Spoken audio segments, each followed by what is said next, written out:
ಪ್ರಿಯಾಂಕಾ ಖರ್ಗೆ ಅವರೇ, ಭೀಮ್ ಆರ್ಮಿಯನ್ನ ನೀವು ಮಾಡಿ, ಆದ್ರೆ ಮಾಡುವ ಮೊದಲು ಆ ಮಾಡುವ ಅರ್ಹತೆ ನಿಮಗಾಗಲಿ ನಿಮ್ಮ ಕಾಂಗ್ರೆಸ್ ಪಕ್ಷಕ್ಕಾಗಲಿ ಇದೆಯಾ ಅಂತ ಹೇಳಿ ದಯವಿಟ್ಟು ಆತ್ಮಾವಲೋಕನವನ್ನು ಮಾಡಿ. ಬಾಬಾ ಸಾಹೇಬ್ ಅಂಬೇಡ್ಕರ್ ಅವರು 1947ರಲ್ಲಿ ಸ್ವಾತಂತ್ರ್ಯ ಬಂದಾದ ನಂತರ ಸ್ಥಾಪನೆಯಾದಂತ ಹಂಗಾಮಿ ಸರ್ಕಾರದಲ್ಲಿ ಕಾನೂನು ಸಚಿವರಾಗಿದ್ರು. Hindu Code Bill for women ಅಂತ ಹೇಳ್ಬಿಟ್ಟು ಮಹಿಳೆಯರಿಗೆ ಆಸ್ತಿ ಹಕ್ಕು ಸೇರಿದಂತೆ ಬಹಳಷ್ಟು ಅಧಿಕಾರಗಳನ್ನ ಕೊಡ್ಲಿಕ್ಕೆ ಆ ಬಿಲ್ ಅನ್ನು ತರಬೇಕಾದ್ರೆ ಅದನ್ನ ಅಪೋಸ್ ಮಾಡಿ ಅದು ಕಾನ್ಸ್ಟಿಟ್ಯೂಯೆಂಟ್ ಅಸೆಂಬ್ಲಿನಲ್ಲಿ ಬಿದ್ದೋಂಗ್ ಮಾಡಿ ಅಂಬೇಡ್ಕರ್ ಅವರು ಮನನೊಂದು ಸಂಪುಟಕ್ಕೆ ರಾಜೀನಾಮೆ ಕೊಟ್ಟು ಹೊರಗಡೆ ಬರ್ಲಿಕ್ಕೆ ಕಾರಣೀಭೂತರು ಯಾರು ಹೇಳಿ? ನೆಹರು. 1952ರಲ್ಲಿ ಮೊದಲನೇ ಲೋಕಸಭಾ ಚುನಾವಣೆ ನಡೀತು. ಅಂಬೇಡ್ಕರ್ ಅವರು ಕಾಂಗ್ರೆಸ್ ಒಂದು ಸುಡುವ ಮನೆ ಅಂತ ಹೇಳ್ಬಿಟ್ಟು ಕಾಂಗ್ರೆಸ್ ಯಾವತ್ತೂ ಒಪ್ಕೊಳ್ಳಿಲ್ಲ. ಅವರು ಗಾಂಧಿಯವ್ರನ್ನ ಮಹಾತ್ಮ ಅಂತ ಕರೆಯೋದಕ್ಕೂ ಕೂಡ ಅವರು ನಿರಾಕರಿಸಿದ್ರು. ಅಂತ ಒಬ್ಬ ಸ್ವಾಭಿಮಾನಿ ಅಂಬೇಡ್ಕರ್ ಅವರು ಅವತ್ತು ಮುಂಬೈ ನಾರ್ತ್ ನಿಂದ ಚುನಾವಣೆಯಲ್ಲಿ ನಿಂತರು.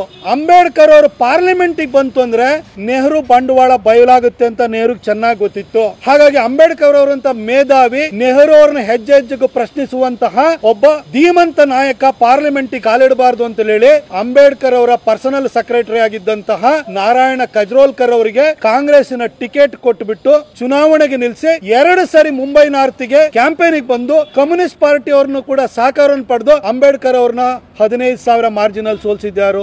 ನೆಹರು. 1954ರಲ್ಲಿ ಬ್ಯಾಂಡ್ರಾದಲ್ಲಿ ಬೈ ಎಲೆಕ್ಷನ್ ನಡೆಯುತ್ತೆ. ಬೈ ಎಲೆಕ್ಷನ್ ಅಲ್ಲಿ ಕಾಂಗ್ರೆಸ್ ಮತ್ತೆ ಅಂಬೇಡ್ಕರ್ ಅವರು ಪಾರ್ಲಿಮೆಂಟ್ ನ ಪ್ರವೇಶ ಮಾಡಬಾರದು ಅಂತ ಹೇಳಿ ಬಾಬುರಾವ್ ಅವರನ್ನ ಚುನಾವಣೆಗೆ ನಿಲ್ಲಿಸುತ್ತೆ. ಬಾಬುರಾವ್ ಬೋರ್ಕರ್ ಅವರನ್ನ ಚುನಾವಣೆಗೆ ನಿಲ್ಲಿಸಿ ಅಂಬೇಡ್ಕರ್ ಅವ್ರನ್ನ 3ನೇ ಸ್ಥಾನಕ್ಕೆ ಹೋಗೋ ರೀತಿಯಲ್ಲಿ ಮಾಡ್ತಾರೆ. ನೆಹರು ಅವತ್ತು ಮತ್ತೆ ಅಂಬೇಡ್ಕರ್ ಅವರು ಪಾರ್ಲಿಮೆಂಟ್ ಬರುವಂತದನ್ನ ತಡೀತಾರೆ. ನೆಹರು 1954 ನಂತರ 55ರಲ್ಲಿ ತನಗೆ ತಾನೇ ಭಾರತ ರತ್ನ ಕೊಟ್ಕೊಳ್ತಾರೆ. ಆದ್ರೆ ಈ ಸಂವಿಧಾನವನ್ನ ಬರೆದಂತಹ ಸಂವಿಧಾನ ಶಿಲ್ಪಿ, ಅದ್ಭುತವಾದಂತಹ ಸಂವಿಧಾನ, ಇಡೀ ಪ್ರಪಂಚಕ್ಕೆ ಮಾದರಿಯಾದಂತಹ ಸಂವಿಧಾನ, ನಮ್ಮೆಲ್ಲರಿಗೂ ಕೂಡ ಹಕ್ಕನ್ನು ಕೊಟ್ಟಂತ ಸಂವಿಧಾನ, ದೀನ ದಲಿತರ ಶ್ರೇಯೋಭಿವೃದ್ಧಿನ ಮಾಡುವಂತಹ ಸಂವಿಧಾನ ಕೊಟ್ಟಂತ ಬಾಬಾ ಸಾಹೇಬ್ ಅಂಬೇಡ್ಕರ್ಗೆ ಭಾರತ ರತ್ನ ನೀವು ಕೊಡ್ಲಿಲ್ಲ. ನೆಹರು ತನಗೆ ತಾನೇ ಕೊಟ್ಕೊಂಡು 55ರಲ್ಲಿ 71ರಲ್ಲಿ ಇಂದಿರಾ ಗಾಂಧಿ ಬಂದ್ರು, ತನಗ್ ತಾನೇ ಭಾರತ ರತ್ನ ಕೊಟ್ಕೊಂಡ್ರು. ಆದ್ರೆ ಅಂಬೇಡ್ಕರ್ ಅವ್ರಿಗೆ ಕೊಡ್ಲಿಲ್ಲ. ಆದ್ರೆ ಅಂಬೇಡ್ಕರ್ ಅವ್ರನ್ನ ಮೊದಲನೇ ಚುನಾವಣೆಯಲ್ಲಿ ಸೋಲಿಸಿದಂತಹ ನಾರಾಯಣ ಕಜ್ರೋಲ್ಕರ್ಗೆ ಪದ್ಮ ವಿಭೂಷಣ ಕೊಡ್ತೀರಿ. ಪ್ರಿಯಾಂಕಾ ಖರ್ಗೆ ಅವರೇ, ಅಷ್ಟ್ ಮಾತ್ರ ಅಲ್ಲ, ಅಂಬೇಡ್ಕರ್ ಅವರು 1956ರಲ್ಲಿ ತೀರ್ಕೊಂಡಾಗ ಅಂಬೇಡ್ಕರ್ ಅವರು ಗಾಂಧಿಗಿಂತ ಸಮನಾಗಿರ್ಲಿಲ್ವಾ? ಗಾಂಧಿ ಅಷ್ಟೇ ಸಮರ್ಥರಿರ್ಲಿಲ್ವಾ? ಅವ್ರ ಸಮುದಾಯಕ್ಕೆ ನ್ಯಾಯ ಕೊಡಬೇಕು ಅಂತ ಹೋರಾಟವನ್ನು ಮಾಡಿದಂತವ್ರು, ಅವರು ನಮ್ಮೆಲ್ಲರಿಗೂ ಸಂವಿಧಾನ ಕೊಟ್ಟಂತವ್ರು. ಅವರ ಅಂತ್ಯ ಸಂಸ್ಕಾರವನ್ನ ಡೆಲ್ಲಿನಲ್ಲಿ ಮಾಡ್ದಂಗೆ ತಡೆದು ಬಿಟ್ಟು ಮುಂಬೈಗೆ ಹೆಣವನ್ನ ಸಾಗಿಸಿದವ್ರು ಯಾರು? ನೆಹರು.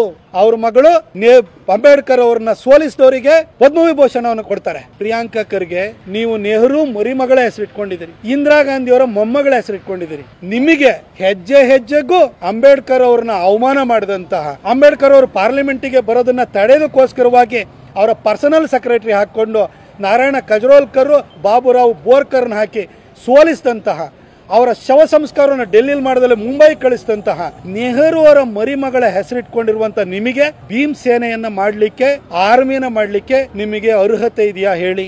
ಇಂದಿರಾ ಗಾಂಧಿ ಅವರ ಮೊಮ್ಮಗಳ ಹೆಸರಿಟ್ಕೊಂಡಿರುವ ನಿಮಗೆ ಅರ್ಹತೆ ಇದೆ ಹೇಳಿ? ನಿಮ್ಮ ಕಾಂಗ್ರೆಸ್ ಪಾರ್ಟಿಗೆ ಅರ್ಹತೆ ಇದೆಯಾ? ಅದನ್ನು ಹೇಳಿ ದಯವಿಟ್ಟು ಆ ನಂತರ ಮಾತಾಡೋಣ.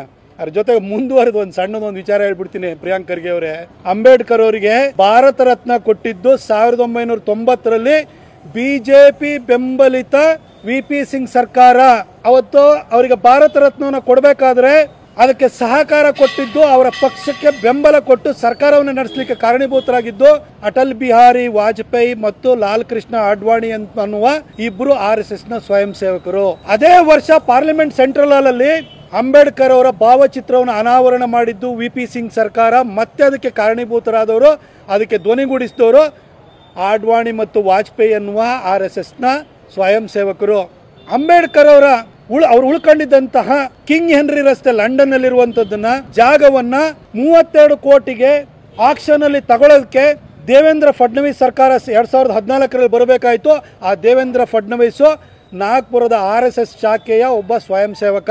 ಇವತ್ತು ಅಂಬೇಡ್ಕರ್ ಅವರು ಶಿಕ್ಷಣ ಪಡೆದಂತಹ ಕಿಂಗ್ ಹೆನ್ರಿ ರಸ್ತೆ, ಅವರು ಡೆಲ್ಲಿನಲ್ಲಿ ಉಳ್ಕೊಂಡಿದ್ದಂತಹ ಜಾಗ, ಅವರು ತೀರ್ಕೊಂಡಿದ್ದ ಜಾಗ, ಅವರು ಹುಟ್ಟಿದಂತಹ ಮಾವು, ಅವರು ಬೌದ್ಧ ಧರ್ಮವನ್ನು ಸ್ವೀಕರಿಸಿದಂತಹ ನಾಗಪುರ, ಹಾಗೂ ಅವರನ್ನು ಅಂತ್ಯ ಸಂಸ್ಕಾರ ಮಾಡಿದಂತಹ ಮುಂಬೈ, ಇಲ್ಲಿಷ್ಟು ಕೂಡ ಎಷ್ಟು ಕಡೆನೂ ಕೂಡ ಅವುಗಳನ್ನ 5 ಜಾಗಗಳನ್ನ ಪಂಚತೀರ್ಥಗಳಾಗಿ ಘೋಷಣೆ ಮಾಡಿದ್ದು ಈಗಿನ ಪ್ರಧಾನಿಯಾಗಿರುವಂತಹ ನರೇಂದ್ರ ಮೋದಿ ಎಂಬ RSS ನ ಸ್ವಯಂ ಸೇವಕ.